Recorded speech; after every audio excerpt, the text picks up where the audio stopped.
Tonight, an attack on Russian soil. According to the Russian Ministry of Defense, 11 soldiers are dead, another 15 wounded in what they call a terror attack. Officials saying 2 soldiers from a former Soviet state were training with Russian troops, suddenly turning their guns and opening fire. Just weeks ago, a man opened fire at an enlistment center. Another recruitment center was attacked by Molotov cocktails, growing violence within Russia's borders as dissent there grows. And tonight, a shocking claim from the Ukrainian president. The total number of Russian deaths, he says, is approaching 65,000. When Ukraine rages back into the capital city for the first time since June, more talk of nuclear threats and no sign of peace on the horizon. At a conference in Kazakhstan, the Russian president telling reporters there's, quote, no need for talks with the American president. While Putin ally and president of Belarus, Alexander Lukashenko, sat with my colleague Keir Simmons for an exclusive interview and a warning. If you drive a person or a country into a corner, there's only one way out from there. That is to move forward. Beijing is preparing for China's most important political event in a decade. Security around the capital is what officials have described as iron fist tight for the week-long 20th Congress of the Chinese Communist Party, when the world will find out who governs this country for the next 5 years. Xi Jinping has been the party's general secretary for 2 5-year terms. He's expected to break modern precedent here and stay in charge for a third. Said it could have been chaotic. Our investigative unit has been looking into the near meltdown of the state's power grid during the Labor Day heat wave. Well before the grid operators warned us all to cut back or face blackouts, they allowed much of the state's critical battery reserve to be drained. Here's investigative reporter Jackson Vanderbecken. September 6th. The day record-breaking temperatures stretched the state's power grid to the breaking point, with blackouts only averted when Californians answered a last-minute text alert to conserve. The plea came from the state's independent systems operator, CalISO, which oversees the energy market that fuels the grid. But the investigative unit's review of grid operations data shows battery power suppliers helped escalate the crisis by selling off a big chunk of power early in the day, before the state needed it. Or at least 185 people, including 19 children, have died during protests in Iran. That's according to the nonprofit group Iran Human Rights. Protests and unrest have entered their 4th week. Many people there are outraged after 22-year-old Mahsa Amini died in the custody of Iran's morality police. While I was in prayer today, the Holy Spirit told me that it was time for me to release what he has shown me over the course of the past week. During the 3rd of October, I had 2 continuous dreams. The first one was myself and my family. It was during the evening of a normal day. I had just finished cleaning up, and I saw that an alert went off on my phone. The alert said that there would be a shutdown for the current time until the next day. Immediately, an alarm sounded all across the city. I looked outside and people began to close and lock their doors and barricade their windows. Some people had an automatic metal window that began to close as the alarm went off. I noticed that all of my family members left their phones at home, yet they left the house.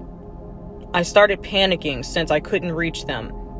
I proceeded to run down the steps and lock the doors, the windows, and also the garage. The evening flew by so fast that by the time I was almost finished locking the doors, it was nighttime. I saw outside that people were purging. Riots and fires broke out all over the cities, and no one was safe.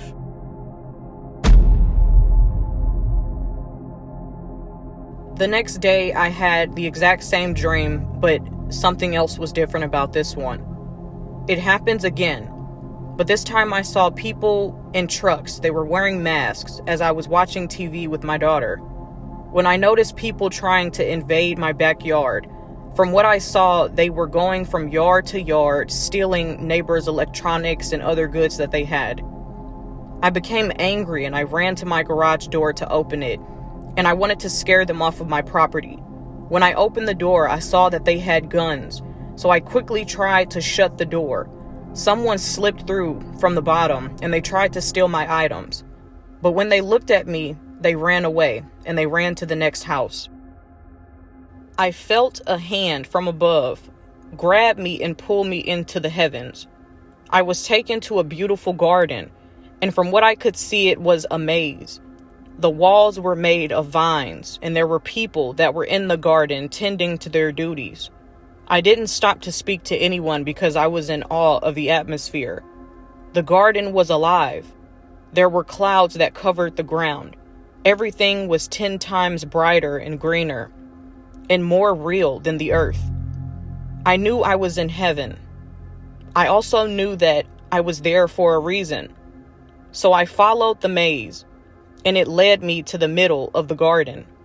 I looked down and saw that I was wearing a beautiful silver hooded robe. I looked up and saw an angel sitting with scrolls and a basket, and the angel was painting. I sat at the seat beside the angel that appeared to be a woman clothed in a white robe. As I was observing her, I noticed that her gown would change different colors based on the painting that she was drawing. It happened so fast, but I saw her in a red gown, then a silver gown, then a black gown, and then a white gown. She did not look at me once, and she remained silent. I looked at her painting, and somehow I knew she was painting future events that will soon come to pass. I asked her, "Why am I here?" She responded saying, "We were waiting for you. There are things that you need to see." I could sense that she had much wisdom, so I sat there and waited. Once she finished her painting, she rolled it up, and then she gave it to me. I opened the scroll, and the painting came alive. I saw a woman and a young girl crying and in distress. I was pulled into the painting, and I now was living in the reality of it. I saw the young girl scared, holding onto her mother's dress. They were in a city in the Middle East. There was a war taking place. I could hear the cries of people as bombs began to fall. Cars were on fire and upside down. There was a small rock that was in the middle of the ground. And when a bus came rushing through on the road, I saw the bus flip over the rock, and everyone inside it died. I came outside of the painting, and I asked what I just saw. The angel said, "As small as the rock looked, it caused much destruction. This too has happened to the nation." She went back to painting as I rolled up the scroll. She told me to grab another one from her basket of scrolls. I grabbed another one and opened it. It was a painting of a man, and I saw someone clothed in a black robe beside him. He too looked scared, and at the same moment I was pulled into his reality. I became the person in the painting wearing the black robe. He was in a city that was full of violence and chaos. He was hiding behind a car when someone ran up from behind him and shot at him. The bullet dodged him, and he turned around and he shot the man. He saw that I was standing there, and he ran up to me and asked me, "What will happen to me?" I responded saying, "For all who draw the sword will die by the sword." I began to walk away as the man continued shooting people. I heard a shot fired at him. He died on the spot. I came out of the painting, and the angel said nothing more. As I folded the scroll, I was reflecting on why I was there in that painting and what it meant. I was transported back into the heavens, back into my house, and then I woke up. Do ye not know that the saints shall judge the world?